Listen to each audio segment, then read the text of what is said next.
I want to start by just agreeing with my colleague, Ms. Kelleher, that we really need to use the phrase internally displaced people. It is entirely dehumanizing to use the phrase IDPs.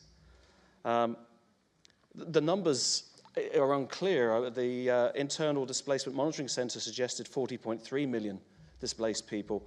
United Nations talk about 65 million. Either way, it's an absolute indictment on humanity. And of course, as we've said, there's an ever-growing number of internally displaced persons living in Europe.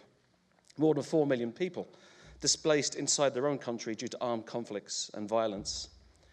Some of these civilians have become internally displaced persons because of recent conflicts, such as in Ukraine, Georgia, and Turkey.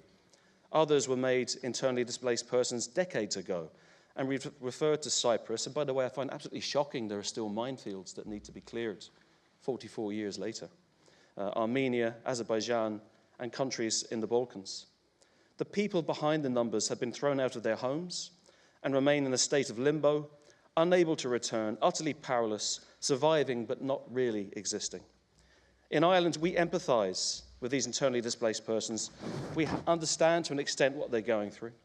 In our own country, due to centuries of British colonisation, we suffered pogroms, sectarian violence carried out by British forces or their proxy groups. We've always had to respond to the humanitarian needs of internally displaced persons. Most recently in the 1960s and 1970s, when many Irish citizens were forced to flee pogroms in the north of Ireland. That's not including the millions who have been forced to leave our country. Internally displaced persons across Europe today have to live in substandard housing or centres.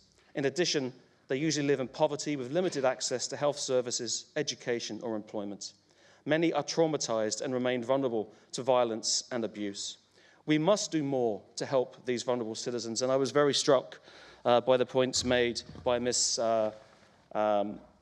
Jimenez de Mari, the 4 key points, particularly the need to enact a legal framework for protections, and of course, to allow these people to have a voice, to have a say in their future.